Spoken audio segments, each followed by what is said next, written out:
有没有卡在这个洞？嗯。这个开门器是只是说，如果你的这个门关住了，可是按这个电没有效的时候，记得这是往这边一推，往这边一推，这边有一个伸进去，往下一压，这个就可以打开了。哦，好，这是第一个开门器是这样。那这边设计还有一个叫做清洁手扣在这里。这个呢伸进去以后一拨，然后先把这个管子放掉，水先把它排掉。用脸盆好了。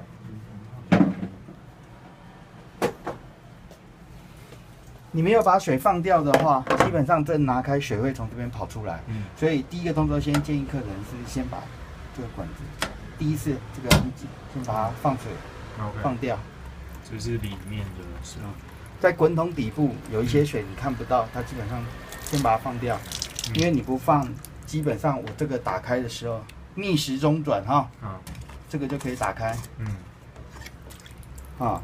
通常口袋没有清到的异物，洗的时候的滚就滚到这边来，大部分都零钱居多，你就把它拿出来，就像以前的那个棉絮网一样。对，但是棉絮一般都抽走了，它就是异物，口袋没清到异物，什么牙线棒啦、牙签啦、零钱啦、钥匙环啊，都会滚到这里来。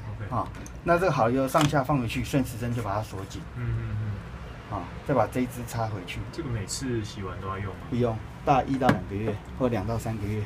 那这样它里面不是就积着水？对，没有关系。没关系啊，它滚筒底部这边就有个排水马达，它是动作的时候靠排水马达把水抽走。可是刚刚停了之后，我们把它关掉，它不是水也排完了？对。那这样它不可能全部抽关，它底下这边一定要。所以就这1个月，它底下都有一点水。对，没有它，你随时洗的时候，水就会跑动。所以其实还好。对，就插回去轮以后，对，就把它放回去，好，就可以哈。好，记得用滚筒专用的洗剂。洗衣精、洗衣粉记得用滚筒专用的。一般以前上掀式的就不要再用了。因为一般上掀式有很多发泡剂。泡泡越洗会越多泡泡的产生。泡泡脱完水以后，泡泡的残留会让 PC 板水位控制器以为里面还有水。那洗完它应该开门，就又通知它不能开门，对这个 IC 板坏掉，这一片12500块，好像15000，那就坏掉了。这有说明书，中文英文说明书，那这是。